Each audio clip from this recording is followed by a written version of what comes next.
Fenômenos de rede são fenômenos que derivam não do que você está falando, mas do modo como você está conversando, de como você está convivendo. Então fica essa confusão tremenda, né? As pessoas querem organizar, querem disciplinar, querem de algum modo conduzir um assunto em vez de deixar que os fenômenos da interação aconteçam. Em vez de você deixar que todo mundo, ao interagir, os grupos se formem naturalmente pela interação entre as pessoas, não, você não deixa. Por quê? Porque não se acredita, no fundo, que da interação surjam padrões. Então as pessoas usam muitos argumentos, tipo... argumentos que são argumentos biológicos, argumentos que hoje, do ponto de vista da ciência, são completamente ultrapassados, inclusive, né? Por exemplo, o comportamento das formigas é um comportamento que é completamente derivado da interação e não do que elas estão trocando entre elas, né? Toda a ordem, toda a inteligência coletiva que emerge de um formigueiro, que emerge de um corpo humano, deriva não do conteúdo de que as coisas estão sendo trocadas, mas principalmente de como as coisas, de como os micro-organismos estão interagindo. Se você pensa as coisas como redes e como distribuição, as coisas têm um caráter essencialmente bottom-up, que são imprevisíveis e aleatórios. Então, em vez de eu ficar querendo saber ou mapear o mundo inteiro dos interesses, que é uma visão top-down das coisas, eu tento me conectar com os amigos dos meus amigos, até isso no máximo. Eu vou ter uma visão local, imperfeita, e a gente deixa que os fenômenos de rede deem conta do fluxo da informação. O que é importante se vai chegar para você. Se você deixa fluir, se você se organiza naturalmente como ser humano, de uma maneira livre, de uma maneira aberta, e você faz e você confia que informações importantes vão chegar para você através da rede, de fato essa intuição tem uma base matemática por trás que indica que talvez seja verdade mesmo. A informação vai chegar mais rápido para você através da sua rede social e não através de um outro mecanismo ad hoc. Pensar em rede, eu acho que é muito pensar em imprevisibilidade, organização emergente, bottom-up, interações locais que se difundem sistemicamente. Há uma dificuldade de apreensão. Porque muitas vezes eu vejo as pessoas pensando em rede, mas propondo frameworks top-down. Ou práticas top-down. Então a base da coisa é você fazer as conexões com elos fracos, né? Você conexão com outro que você não conhece. Porque no fundo, assim, não é relevante você ficar direcionando, do ponto de vista da interação, não é relevante você ficar direcionando para quem a sua mensagem vai, porque isso é imprevisível. Para você pensar sobre redes, eu acho que você tem que ajustar o seu framework de pensamento para isso, né? Para ajustar, para pensar de uma maneira probabilística, de uma maneira imprevisível, para pensar em sistemas complexos, caóticos, e você pensar em ordens emergentes a partir de interações locais. E isso é quase a antítese de todo o framework clássico, que é você pensar top-down, determinado, e algoritmos de otimização baseados em conhecimentos supervisionados.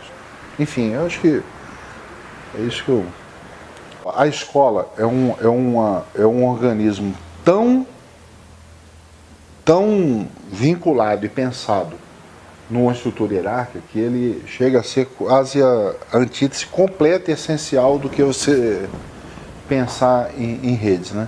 Todo o conceito de escola é baseado em alguém predeterminar um curso prévio. Uma criança, um adulto, qualquer pessoa que frequente algum ambiente escolar, é indicado que existe um melhor caminho definido por um outro para o seu processo de aprendizagem. Quer dizer, há um profundo determinismo aí envolvido. A escola é um processo de desumanização, entendeu? No fundo é isso. A escola é uma fábrica de produzir seres obedientes. Você colaborar com os outros é visto inclusive como trapaça. Se você, num processo de tentar resolver um problema, você conversa com alguém, isso não é encarado como algo saudável e bom. Não, isso é trapaça. Você está colando. Porque todo o pressuposto é como se fosse um pressuposto de conhecimento, fosse um conhecimento produzido por seres individuais e não um aprendizado coletivo entre as pessoas. Há toda uma estrutura de competição envolvida que emana, né, da escola, né? Normalmente você observa uma escola, crianças pequenas, o que acontece? As crianças andando em fila, quando não tem a menor necessidade de andar em fila, elas estão em espaços enormes, estão andando em fila. Parece a cena do ensaio da cegueira. As pessoas num pátio e estão andando em fila. Mas para que você está andando num pátio em fila? Porque espaço há, certo? E quando há uma situação onde elas poderiam ter aprendido que a fila é algo interessante, que é vamos passar para o corredor, elas saem se empurrando uma com as outras. E aí o que fica do conceito de fila delas? Que ir para o primeiro lugar é melhor. É melhor porque ser o primeiro é bom. É tudo descolado de um fazer real. Você está sempre reproduzindo um fazer ou um pensamento de alguma outra pessoa que você é obrigado a seguir. Quando eu vejo, assim, quando eu convivo com as crianças, assim, de maneira geral, uma coisa que mais me impacta é quando crianças, assim, com 10 anos de idade, quando você pergunta o que ela quer fazer, algumas delas já começam a não saber o que é isso. Ela tenta se conectar com ela e ela não sabe o que ela quer fazer, o que ela gosta de fazer. Porque ela foi tão condicionada aos outros dizer o que ela tem que fazer, que ela fica esperando que alguém diga agora o que ela tem que fazer naquele momento. Você vê a potência de uma criança sendo limada e podada, né? É muito perturbador isso. Todo ambiente de livre interação é uma saída. Qualquer um, em qualquer nível. Deixar as pessoas experimentarem ambientes em que elas podem definir o que elas querem fazer, como elas querem fazer, no tempo que elas querem fazer e exercitando esse processo de uma maneira livre, sem metodologias pré-definidas por alguém que impeçam esse processo acontecer livremente, é a saída. É muito simples, né? Se você conta assim, é a maneira mais simples do mundo. É deixar de acreditar que os seres humanos são indolentes, ou se eles não forem obrigados por alguém para fazer algo, todo mundo vai ficar parado. Ou eles são muito cruéis uns com os outros, que ninguém colabora com ninguém, e se você deixar sem uma ordem estabelecida,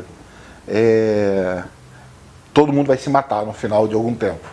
E quando você convive em ambientes mais livres, você vê que isso não tem nenhum fundamento, não é isso que acontece. Acontece normalmente é o oposto.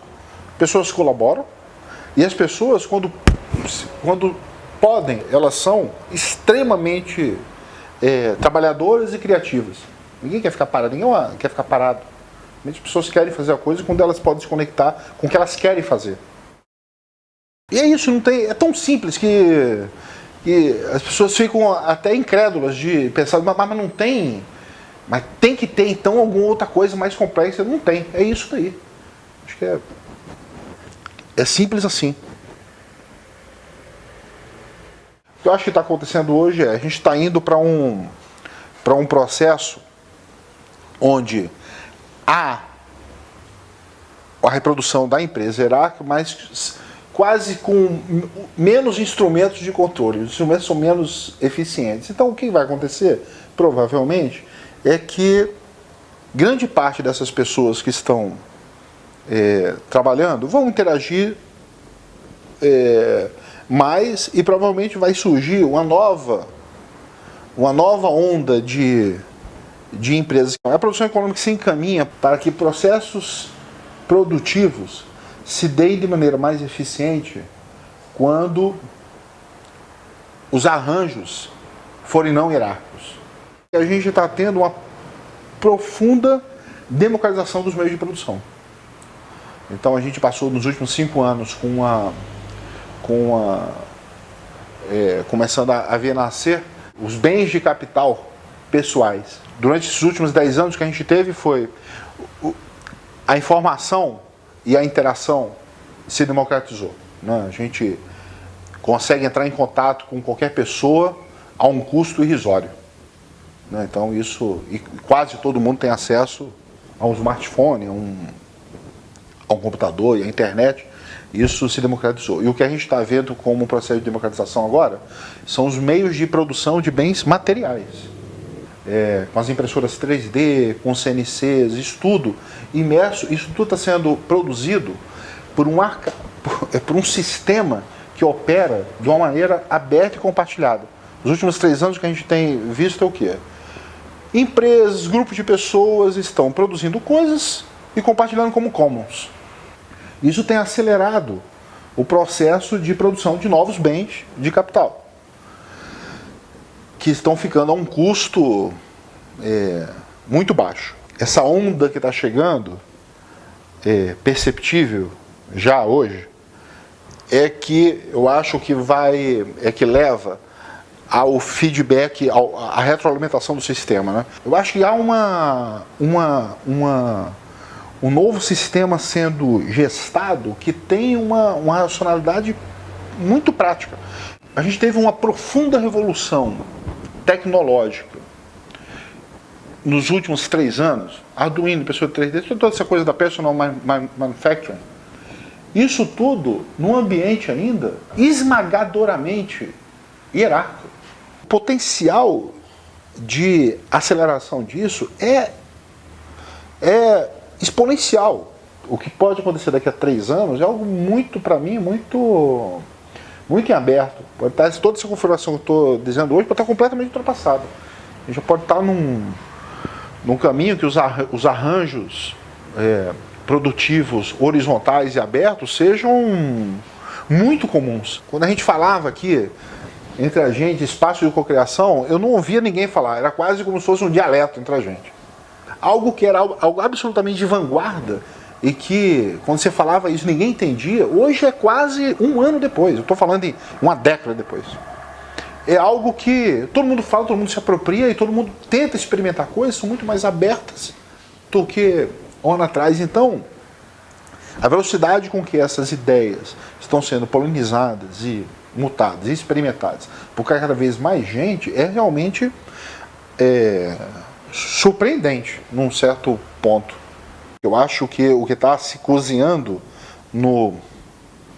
por baixo é uma massa crítica muito grande de organismos muito mais distribuídos do que hierárquicos e que a qualquer momento pode explodir do ponto de vista das macroestruturas econômicas.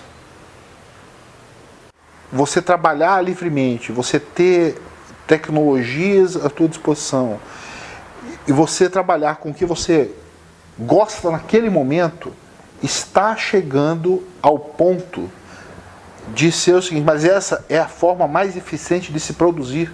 E isso ser demonstrado não por nada, pelo fato, entendeu?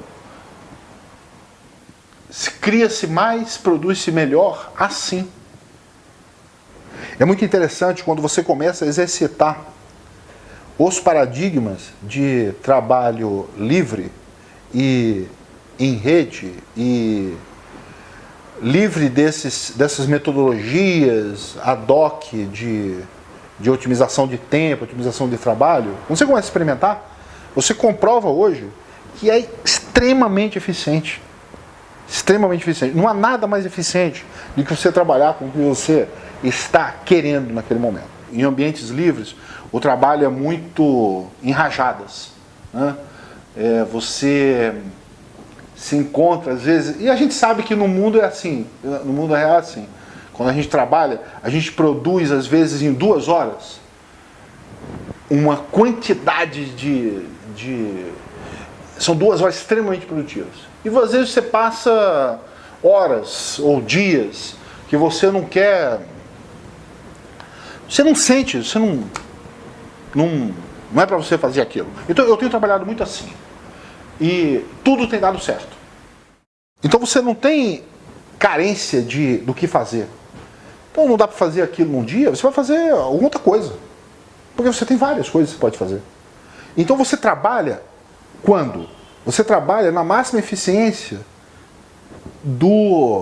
daquele momento naquele projeto. E você não fica forçando a barra.